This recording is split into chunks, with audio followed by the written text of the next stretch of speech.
মে মাসের ২৫ তারিখে বিশ্ব ফুটবল দিবস হিসেবে ঘোষণা করেছে জাতিসংঘ। মঙ্গলবার জাতিসংঘের সাধারণ পরিষদের অধিবেশনে এ সংক্রান্ত একটি প্রস্তাব গৃহীত হয়েছে।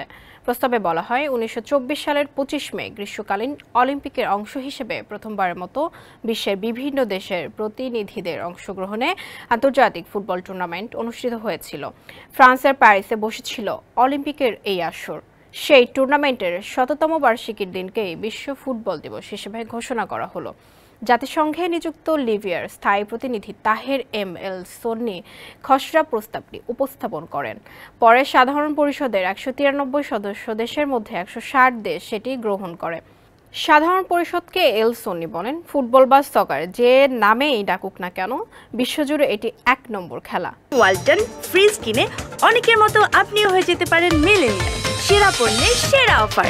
বাড়ির আঙিনায়, গ্রামে, পথে ঘাটে বা বয়সীরা প্রতিযোগিতা বা আনন্দের জন্য ফুটবল খেলে। তাই এটি শুধুই খেলা নয়, তার চেয়ে অনেক বেশি কিছু। তিনি আরও বলেন, জাতীয় সংস্কৃতি ও আর্থসামাজিক প্রতিবন্ধকতা দূর করার ক্ষেত্রে ফুটবল বৈশ্বিক ভাষার ভূমিকা পালন করছে এবং বিশ্বজুড়ে এই ভাষা চর্চা হচ্ছে। এদিকে সাধারণ পরিষদের প্রেসিডেন্ট ডেনিস ফ্রান্সিস এই প্রস্তাব গ্রহণকে স্বাগত জানিয়ে বলেন, অন্য অনেক খেলার মতো ফুটবলও সহনশীলতা, ফেয়ার প্লে, টিমওয়ার্ক ও বন্ধুত্বের মূল্যবোধ তৈরি করছে এবং বিশ্বজুড়ে শান্তি ও সংহতি তৈরির মাধ্যম হিসেবে কাজ করছে ফুটবল।